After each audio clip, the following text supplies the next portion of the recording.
O governo do Estado de São Paulo, por meio da Secretaria de Cultura e Economia Criativa, apresenta A Maldição do Mausoléu, de Ricardo Biasotto. Narração Maria Clara Del Guerra, gravado nos estúdios da Rádio Interativa Pinhal FM. Este é um livro de ficção livremente inspirado nas lendas de Espírito Santo do Pinhal, São Paulo. Todas as personagens e fatos são frutos da imaginação do autor, embora tenham como base os causos e tipos que fazem parte do imaginário popular local. Este livro é indicado para maiores de 10 anos. Capítulo 26. Revelações. O desespero estava estampado na face de Carlos. Confuso com toda a situação, o menino entrou no cemitério a passos largos e se aproximou de Camundá. Eles trocaram um rápido olhar. Ed carregava uma visível angústia escondida por trás dos óculos. As olheiras eram um sinal de alguém extremamente cansado, experimentando o susto de ver o pai sob ameaça. — Filho, o que você está fazendo aqui? O coveiro perguntou com preocupação. — Espera, vocês estão dizendo que... É uma longa história, Fernanda. Só não machuque o meu pai, por favor. Ele vai se entregar e acabar com isso tudo, não vai? Não posso. Eles vão destruir a nossa vida. Essa confusão não pode continuar, pai.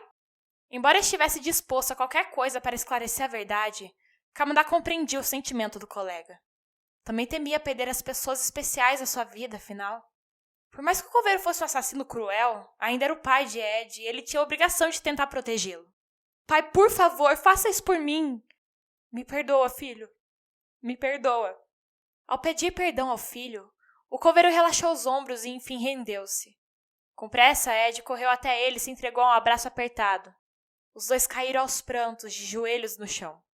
A comoção da cena fez Camundá se acalmar e desligar a câmera, com a certeza de tudo ter se resolvido. O coveiro continuou abraçando o filho, com a longa barba roçando o rosto do adolescente. Quando Francesco se aproximou para segurá-lo, Ivoquino sacou o celular do bolso para chamar a polícia. Observar o detetive imobilizando o assassino tirou um fardo pesado das costas de Camundá, e ele sentiu a satisfação de ter o esforço recompensado com a justiça. 5 minutos depois, Fernanda ouviu as sirenes dos carros da polícia soarem longe, anunciando para toda a cidade a ocorrência de algo muito ruim. A população despertaria no dia seguinte com a notícia da prisão do assassino. Durante muitos dias, esse seria o único assunto entre os idosos nos bancos da praça, as beatas no interior das igrejas e todos que fossem às compras na feira livre de domingo. Em uma cidade do interior, acontecimentos como esse entram para a história. Ainda sem se dar conta do impacto de tudo, Fernanda estava de braços cruzados enquanto observava Ed chorando como uma criança ao lado do pai. Com o coração partido, a menina se aproximou e o puxou em direção à saída, acreditando ser desumano deixar o menino presenciar a prisão. Antes de se afastarem, Ed Carlos olhou seu pai uma última vez, transmitindo uma tristeza sem fim em seus olhos. As viaturas da polícia estavam estacionando quando os dois saíram do cemitério e caminharam pelo corredor escuro atrás do velório municipal. Depois de se sentar em uma mureta, Fernanda perguntou: — Você sempre soube, né? Por isso me fez acreditar que foi o coronel. — Não, claro que não. Ele secou as lágrimas com a manga da camiseta. — Juro que não sabia, Fer. Achei ter visto o coronel e no dia seguinte contei pro meu pai, pedindo pra ele tomar cuidado. Ele ficou muito nervoso e... Sem concluir o raciocínio, Ed encarou o vazio em silêncio. — Quando você descobriu? Fernanda perguntou. — Depois de ligar pra você pra avisar que viria aqui. Naquela noite parei em frente ao portão do cemitério e vi uma coisa estranha. Mas logo meu pai apareceu e tudo começou a fazer sentido. — E o que você viu? Uma mulher estava conversando com o coronel Ventura. — Não é possível, então as lendas, sim, elas são reais. O coronel estava montado em um cavalo branco, mas não parecia tão assustador como as pessoas dizem. Mesmo de longe, ele transmitia paz, sabe? Só fiquei assustado quando meu pai apareceu e enforcou a mulher. Fernanda pegou as mãos de Ed Carlos e as apertou forte antes de questionar. Quem ele estava enforcando? A Dona Ieda. Fiquei com medo do que aconteceria, então comecei a chacoalhar o portão para chamar a atenção. Quando me viu, meu pai saiu correndo. Por isso você sumiu naquela noite? Sim. Fiquei assustado e me escondi dentro do prédio do velório municipal. Respondeu com a voz chorosa.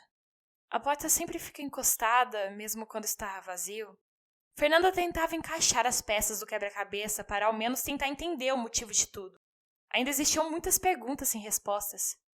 Por que a Donieda estava conversando com o coronel? O menino deu de ombros. Você sempre vem aqui?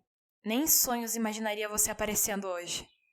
Depois que os meus pais se separaram, meu pai ficou sem ter onde morar e começou a dormir escondido em uma construção antiga dentro do cemitério. Ninguém sabe disso, mas sempre venho encontrá-lo. O menino mais uma vez se calou por breves momentos. Foi o que aconteceu na segunda-feira, depois da aula. Contei sobre o desafio do professor Marcos e ele ficou desesperado. Começou a gritar comigo e disse ter ameaçado o professor no ano passado, mas que faria isso de novo se fosse necessário. Por que você não me contou? Nunca me passou pela cabeça que ele estava falando sério. Como achei ter visto o coronel, pensei que a morte fosse uma coincidência. Ele matou alguém por causa de uma lenda. Isso não faz sentido. Meu pai ficou muito estranho depois que a minha mãe desapareceu. A sua mãe desapareceu? Fernanda perguntou espantada. Você não gosta de falar sobre o assunto e isso foi antes de te conhecer. O que aconteceu com ela? Alguns meses depois que se separaram, minha mãe saiu para trabalhar e nunca mais voltou. Eu sinto muito, Ed. Fernanda sentiu o coração apertar ao ouvir a história.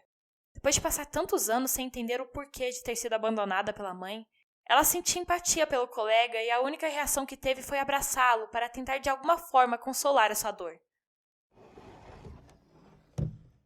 Francesco Fracalossi e Dr. Bueno estavam parados próximos ao mausoléu, observando o trabalho dos policiais chefiados por um homem de pele pálida. O chefe da delegacia local segurava uma lanterna vermelha e procurava, por entre os túmulos, provas ainda maiores contra o coveiro, como se tivesse a certeza de que ele era responsável por outros crimes. O assassino tinha sido levado para a delegacia antes de ser enviado à cadeia de uma cidade vizinha. Achei que o pior aconteceria. Francesco comentou de repente. Por quê? Vi uma coruja perto de onde estava escondido. A minha mãe sempre disse que elas representam a morte. Ainda não percebeu que essas coisas não existem, Francesco? O italiano estava acostumado a encontrar pessoas céticas, duvidando dos mistérios inexplicáveis da vida. Esses mistérios o impediam de abandonar as superstições. Pelo bem ou pelo mal, era melhor mantê-las como forma de proteção a descartá-las e correr o risco da vida virar do avesso. O importante é tudo ter se resolvido. No fim, você estava certo. O delegado aposentado respondeu. O sempre ragione. Foi mais sorte de principiante. O detetive tinha muito que aprender, mas mesmo que o amigo estivesse certo e tudo fosse sorte, agora ele podia se gabar por solucionar um caso importante, marcado para todo sempre na história da cidade. Seja como for, tudo acabou bem. E espero que agora deixe meu neto em paz. Ele é um garoto esperto. Você conseguiu um grande companheiro. Francesco notou os olhos cansados do Dr. Bueno brilhando de emoção.